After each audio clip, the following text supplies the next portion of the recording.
हाल ही में मोदी जी की नई सरकार और कैबिनेट का गठन हुआ है और गठबंधन से इस बार बनी है।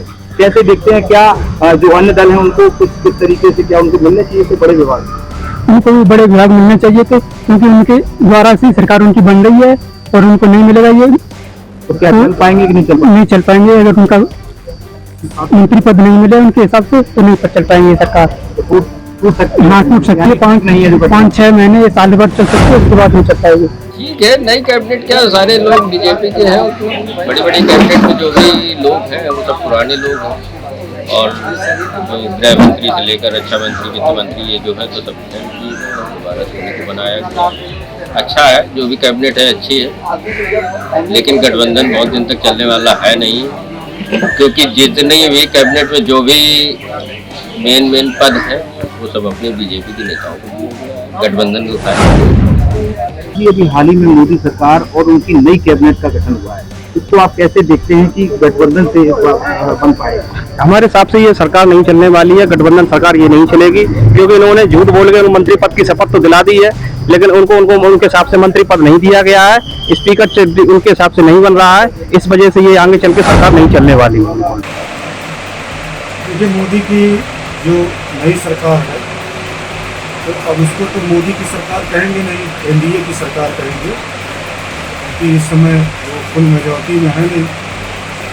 और दूसरी बात यह है कि कैबिनेट जो है वो पुराने ही चेहरों को कैबिनेट में जगह दिया गया है। लेकिन इस सरकार से और इस कैबिनेट से आम जनता होने के नाते मेरी ये अपील है कि देश के अंदरूनी हालात जो है, इंटरनल हालात, जिस तरह की परिस्थितियाँ हैं, बेरोजगारी चरम पे है, बड़े पैमाने की बेरोजगारी है, उसको मैं अपेक्षा करता हूँ कि वो इसको प्राथमिकता दे सरकार, महंगाई पे लगाम लगावे, और भ्रष्टाचार जो है वो दीमक की तरह हर विभागों को खा रहा है, बड़े पैमाने पर भ्रष्टाचार है।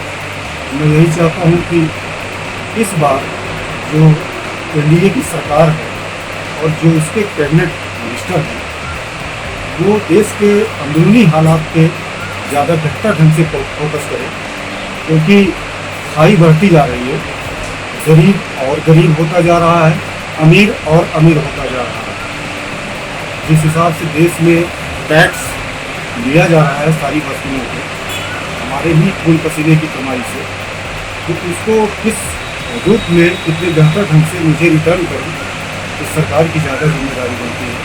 और मैं तो यही चाहता हूँ कि आज हमारे देश में लगभग 27 करोड़ युवा बेरोजगार जो सड़कों पर भटक रहे हैं, जो पढ़ लिख के, और जो जिस लेवल का है, जिस हिसाब से IQ लेवल है, मेमोरी है, जिस हिसाब से जिसकी डिग्री है, उनको रोजगार मुहैया कराएंगे ताकि उनके परिवार रोड पर ना पाए, महंगाई को लगाम लगाया जाए। और भ्रष्टाचार बड़े पैमाने पर हर विभागों में मैं देख रहा हूँ कि भ्रष्टाचार बड़े विभाग हैं, सारे विभागों में इस पर भी लगाम लगाया, यही मेरी अपेक्षा है।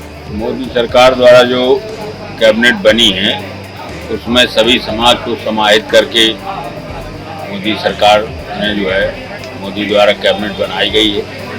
हर तरह के लोग हैं उसमें, नए लोग हैं जो क्रियाशील रहेंगे तो काफ़ी गवर्नमेंट का फायदा होगा और जनता में अच्छा संदेश जाएगा।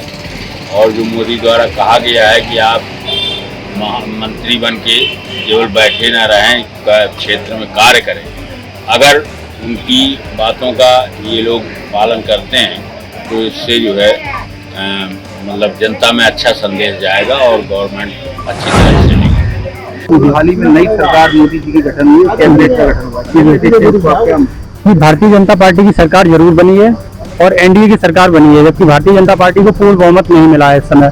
और देश में जिस तरीके से भारतीय जनता पार्टी अभी अपनी मनमानी कर रही है, जब आपने एनडीए के द्वारा सरकार बनाई है तो जो एनडीए के घटक दल हैं आप उनको साथ में लीजिए और उनके साथ आप काम करिए। आप जितने भी मंत्रालय हैं आप सभी को समान दर्जा दीजिए, तभी आप सरकार में रह पाएंगे। और आप किसी भी राज्य में जिस तरीके से आप हारे हैं, चाहे आपकी उत्तर प्रदेश में नैतिक हार हुई है, आपकी मणिपुर में आपकी नैतिक हार हुई है, और अयोध्या में जहां आप कह रहे थे कि मैंने राम मंदिर बनवाया और आपकी अयोध्या में भी हार हुई है, तो भारतीय जनता पार्टी को ये समझना होगा कि जिस तरीके से वो काम कर रहे हैं उनके काम में कहीं ना कहीं कमी है। देश में रोजगार की कमी है, देश में परीक्षाएं लीक हो रही हैं, और आज जो मुद्दा कहीं ना कहीं देखने को आपको मिला होगा कि नीट के प्रति कई पार्टियों ने विरोध प्रदर्शन किया है। तो नीट का एग्जाम इतिहास में पहली बार इस तरीके से मतलब लीक हुआ है, तो उसमें भी सरकार की कहीं ना कहीं नाकामी है। सरकार को अपनी कमियां देखनी होंगी अगर राज्य में और देश में अपनी सरकारें चलानी है। बहुत अच्छी गवर्नमेंट चलेगी, बहुत अच्छी गवर्नमेंट चलेगी। 10 वर्षों चलाए, आपकी जो इनके जो है गठबंधन से है, फुल प्लेस 272 नहीं आई, 240 आई सीट, लेकिन परसेंटेज इनका कम नहीं हुआ, वोट में सीटें कम हुई हैं। कुछ लोगों ने, अधिकांश तो इनके सरकारी कर्मचारी अधिकारी इनके ही द्वारा गड़बड़ हुआ है, जनता से नहीं, कुछ नहीं बिगाड़ा है। रह गई कुछ इनके जो निर्वाचित सांसद वगैरह थे, वो क्षेत्र में कम काम किए हैं, इस वजह से जनता थोड़ी योगी से नहीं, उनके सांसदों से नाराज थी। योगी मोदी का कार्य बहुत अच्छा था, इनके द्वारा काम अच्छा हुआ। सांसदों ने अपने क्षेत्र में काम नहीं किया, जितने सांसद हारे हैं कभी अपने क्षेत्र में नहीं गए। मैं रह गई अपने यहाँ के निर्वाचित से जगनका पाल बताऊँ, जगनका पाल ने हर जगह गए, हर जगह काम करवाए हैं, काम किए हैं, और इसलिए 40-42 हज़ार रुपये से जीते हैं। सरकार इनकी 5 वर्ष तक चलेगी, और जो अधूरे काम थे उसको भी पूरा किया जाएगा, और कहीं से कोई कमी नहीं आएगी। जो मोदी सरकार ने कैबिनेट मंत्री बनाए हैं, राज्य मंत्री बनाए हैं, तो जो मंत्री बनाए मालिक तो लोग कहते हैं कि पुराने मंत्री को वही पद दे दिया गया है, अनुभव के आधार पर वो भागते हैं, और जो उनका अनुभव है शायद हम सोचते हैं कि किसी भी प्रधानमंत्री के पास है, क्योंकि उनके पास जो अनुभव है वो शायद उनके पास होगा, और जो प्रधानमंत्री जो कहते हैं वो बिल्कुल सत्य कहते हैं। तो जो मंत्री का गठन किया गया वो वास्तविकता सोच समझ कर किया गया है, और भविष्य में अच्छा काम करेंगे और अच्छी सरकार चलाएंगे, और जो भी विकास होगा वो विकास की दर पर होगा, क्योंकि उन्होंने जो कहा है कि भारत एक विकसित देश बनेगा, तो वास्तव में एक विकसित देश की ओर अग्रसर करेंगे। और थोड़ा सा बस ये है कि कठिनाइयाँ तो होती हैं।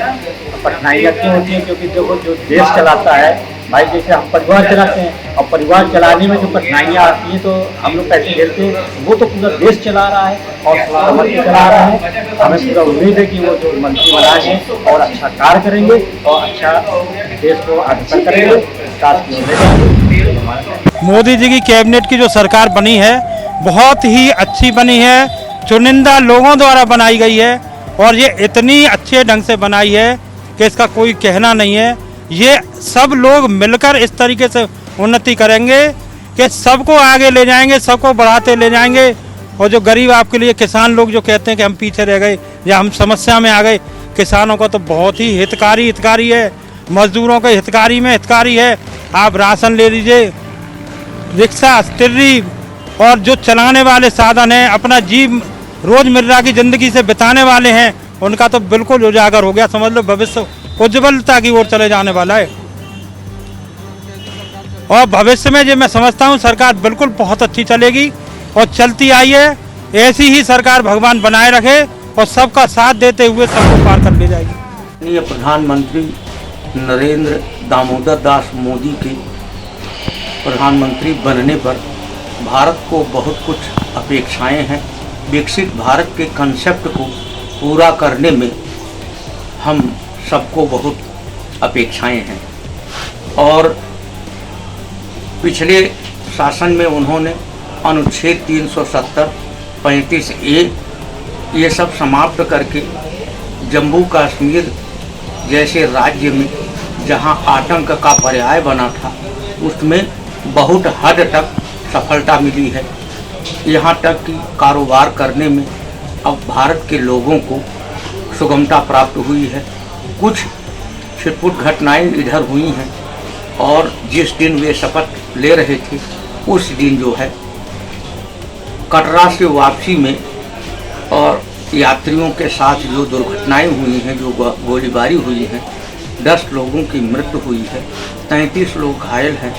यह बहुत ही दुखद और दुर्भाग्यपूर्ण है, और इसका बदला पाकिस्तान से लेना चाहिए। पाकिस्तान के 2 आतंकवादियों का नाम प्रकाश में आया है और पाकिस्तान पर अब पूरी तरह से आतंकवाद को समाप्त करने के लिए एक और स्ट्राइक की आवश्यकता है। गठन क्या है? सबसे पहले तो हम मेन मुद्दे की बात करेंगे। जनता ने जो इनको दिया है, जो 303 से ये 240 सीटों पे आए हैं, तो ये साफ कहा है कि अब हिंदू मुस्लिम नहीं चलेगा और ऊंच नीच वाली चीजें नहीं चलेंगी। आपको अगर काम करना है तो आप सत्ता में रहेंगे, नहीं तो यही जनता जो आपको चाहे 240 पे लेकर आई है, 40 पे भी लाकर छोड़ेगी अगर आपको काम नहीं करेंगे। अगर काम नहीं करेंगे, काम करते रहना पड़ेगा। और आप मंत्री बना लीजिए, किसी को बना लीजिए, लेकिन अगर वो जमीनी स्तर पर काम नहीं करेंगे, हवाओं में बातें करेंगे, रोजगार नहीं देंगे और काम नहीं करेंगे, ये कि हमने ये किया वो किया, ये कुछ भी नहीं। अब काम धरातल पे दिखेगा तभी ये सरकार बन पाएगी। अभी आने वाले चुनाव में जहां पर भी चुनाव है वहां देखिएगा इंडिया अलायंस और जो वहाँ की लोकल पार्टियां वहाँ अच्छा काम करेंगी। अगर इन्होंने इस तरीके से अपनी पार्टी काम किया तो ये 40 पे भी रहेंगे, 0 पे भी आ सकते हैं। और आने वाले 2027 चुनाव में यूपी में अगर योगी जी काम नहीं करेंगे, सिर्फ हिंदू और मुस्लिम करेंगे, मंदिर और मस्जिद करते रहेंगे, अब इससे लोगों का पेट नहीं भरेगा, परिवार नहीं पलेगा। अब आदमी को रोजगार देना पड़ेगा। और उसको क्या कहते हैं? गठन क्या है? जो विपक्षी दलों को जो उन्होंने लिया है, अलायंस में जोड़ा एनडीए को, उसमें जो लिया है उन्हें सिर्फ झुंझुना दे दिया गया है और कुछ नहीं दिया गया है। और मेरा ये लगता है कि ये अलायंस ज्यादा दिन तक कारगर नहीं रहेगा। हो सकता है ये बहुत जल्द टूट करके इंडिया अलायंस ही आगे बने। नई कैबिनेट क्या, नरेंद्र मोदी जी ने जो कैबिनेट बनाई है वही अपनी पुरानी कैबिनेट को बदस्तूर बहाल कर दिया है। जो नए चेहरे शामिल हुए हैं उनको वैसे विभाग दे दिए हैं जो अपना कारगुजारी करते रहें और अपना मंत्री पद मेंटेन करते रहें। तो ये जो कैबिनेट बनाई है इसमें फेरबदल करना चाहिए था उनको। और हमारे हिसाब से तो गृह और रक्षा और ये सड़क परिवहन जो महत्वपूर्ण पद हैं इनमें परिवर्तन करना चाहिए था, क्योंकि इन्होंने जो 10 साल की कैबिनेट चलाई उसमें यही सब मंत्री रहे, इनकी सब यही कारगुजारियां रहीं और जिससे जनता त्रस्त हो गई है। तो अगर ये अपने परिवर्तन नहीं करते हैं तो हमें लगता है कि इनके साथ जुड़े हुए गठबंधन के लोग संतुष्ट नहीं होंगे और इनको सरकार चलाना बड़ा मुश्किल पड़ जाएगा। अभी इनके पास समय है, इनको मंत्री पद के पोर्टफोलियो में परिवर्तन करते हुए अच्छी मंत्री पद से बनाना चाहिए, जिससे अच्छा इनका योगदान रहे और जनता उसको समझे। देखिए, जो मोदी जी का कैबिनेट बना है वो भी अदर में है, पहिया डगमगा रहा है, क्योंकि जो उनका एनडीए गठबंधन का है तो जो सहयोगी दल हैं उनके मांगे मुताबिक, उनके महत्वपूर्ण मुताबिक कोई भी उनको पद नहीं मिल रहा है। जैसे नायडू हैं, नीतीश जी हैं, सभी उनसे रुष्ट हैं, जबकि केरल का एक सांसद है वो भी रिजाइन दे गया है मोदी की कैबिनेट मंत्रिमंडल से। तो इस तरीके से मैं नहीं समझ पा रहा हूँ कि मोदी जी की सरकार चल पाएगी महीने 2 महीने 6 महीने तक या नहीं चल पाएगी। इस वजह से मैं भी जनता नहीं समझ पा रही है क्या है। तो मोदी जी को ये सब नहीं करना चाहिए कि भाई आपको सहयोग किसी भी दल ने दिया है तो पहले उसकी रिक्वायरमेंट माननी चाहिए, उसकी इच्छा क्या है, उसकी मांग क्या है, पहले उसकी मांग पूरी करनी चाहिए। जैसे 4 मेन जो विभाग हैं वो मोदी जी ने अपने पास रखे, जैसे कि रक्षा मंत्रालय है, गृह मंत्रालय है, वित्त मंत्रालय है, रेल मंत्रालय है, वो अपने लोगों के पास रखे। तो बाकी सहयोग लोग क्या, आपने केवल वोट लिया, उनका सहयोग लिया, उनको बाहर कर लिया, किसी को राज्य मंत्री बना दिया, किसी को कैबिनेट मंत्री बना दिया। तो ऐसे तो हमें ऐसा लग रहा है बहुत मुश्किल है भारतीय जनता पार्टी की केंद्र सरकार मोदी जी चला पाए। देखिए, इसमें जो पुराने मंत्रालय जिनके पास थे पूर्ण अनुभव है और 5 साल में उन पर कोई आरोप नहीं लगा, तो इसलिए जो कैबिनेट बनी है और जो मोदी जी ने बनाई है अच्छी बनाई है और अच्छा काम है। इससे विकास तेज गति से होगा, ये पूर्ण विश्वास है। इसमें भी यही कहूँगा कि जो भी कैबिनेट है अच्छी है और अनुभव वाले मंत्रियों को ये पद बहुत अच्छा करा है योगी मोदी जी ने। आने वाले समय में और भी अच्छा होगा। परसों उन्होंने शपथ ली है, कल उन्होंने किसान को लिए कुछ करा है उन्होंने, और जो मंत्री बैठे हुए थे पहले कुर्सी पे उनको भी घर का रास्ता दिखा दिया है। नया मंत्रिमंडल आया है तो और भी बढ़िया काम होंगे, और जो सीटें कम आई हैं उस पर भी थोड़ा ध्यान देंगे मोदी जी। बढ़िया है साहब, हमारे नेताजी बढ़िया है, मोदी जी बढ़िया चलाए नेता। कैबिनेट को मोदी जी ने बढ़िया ही सोचा होगा। कैबिनेट भाई आखिर मतलब शुरुआत से ही वो नेतागिरी में रहे हैं। वो तीन बार मुख्यमंत्री होके आए हैं गुजरात के, अब तीसरी बार अब ये यहाँ के प्रधानमंत्री हो गए। वो एकदम चुनिंदा जैसे मतलब वो होते हैं ना, उन्होंने वही हिसाब से रखा है। अब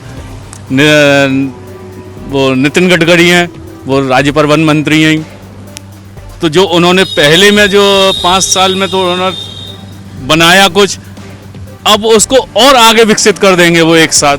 भाई कोई भी कार्य में समय थोड़ा लगता है। सरकार सुपर चलेगी, सुपर से भी ऊपर चलेगी। नहीं बनती है, गठबंधन की सरकार है साहब, थोड़ा बहुत तो फर्क पड़ता ही है। अगर फुल बहुमत होती तो जो चाहते वो करते। अब यही है, अगर मान लो अगर ये बहुमत से आ जाते तो इनमें तो पहले से ही लड़ाई शुरू, झगड़ा हो जाता। इंडिया वालों में तो पहले ही से लड़ाई झगड़ा शुरू हो जाता कि मैं प्रधानमंत्री हूँ, मैं बनूंगा। वहाँ ने एनडीए वाले कम से कम ये तो कह रहे हैं कि चलो मोदी जी को प्रधानमंत्री बनाया जाए। हमको तो बढ़िया राय है, ठीक है। हम तो अपन भाई 15 साल में चौथी बार भी हों। मोदी जी ये जो तृतीय सरकार बनी है वो भी काफ़ी मजबूत सरकार है, और जिनका परफॉर्मेंस लोगों ने मंत्रियों का देखा है, लगभग उनको वही विभाग मिले नहीं हैं। इस नाते सबसे बेहतर कार्यकाल की उम्मीद की जा सकती है। मोदी की तो पुरानी सरकार थी, फिर कंटिन्यू हो गया है। सरकार तो वही है, कंटिन्यू हुआ, थोड़ा घटक दल आ गए, लेकिन घटक दलों से कोई दबाव में मोदी जी नहीं है, जैसा मंत्रिमंडल विस्तार में देखने को मिला है। कोई महत्वपूर्ण पद घटक दलों को नहीं दिया गया है।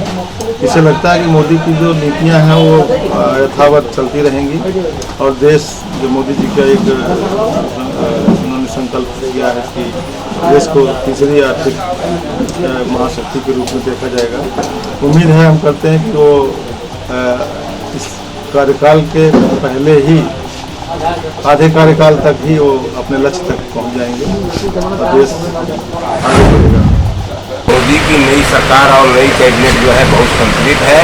अनुभवी लोगों की ये टीम है, जो आशा किया जाता है कि वो कायदे से सरकार को 5 साल तक चलाएंगे, जन कल्याणकारी योजनाओं को लागू करेंगे, इसमें कहीं कोई संदेह नहीं। इसमें जो नई सरकार की नई कैबिनेट में मुख्य तरीके से जो विभाग हैं, उसमें पुराने कहे हुए लोग हैं जिन्होंने बहुत पहले से जिम्मेदारियों का निर्वहन किया है, और आगे भी लगता है कि देश के प्रति अच्छी तरह से निर्वहन करेंगे। सबसे पहले तो मोदी की नई सरकार को बधाई देना चाहता हूँ। दूसरा ये है कि इस सरकार में मतदाताओं को जाने के लिए हर वर्ग के लोगों को सम्मिलित किया गया है, कैबिनेट में जगह दी गई। आने वाले चुनाव के मद्देनजर देखते हैं तो देखना ये है कि यह सरकार कितना प्रभावित होती है, क्योंकि यह सरकार तो अभी फिलहाल वैसाखी की सरकार है।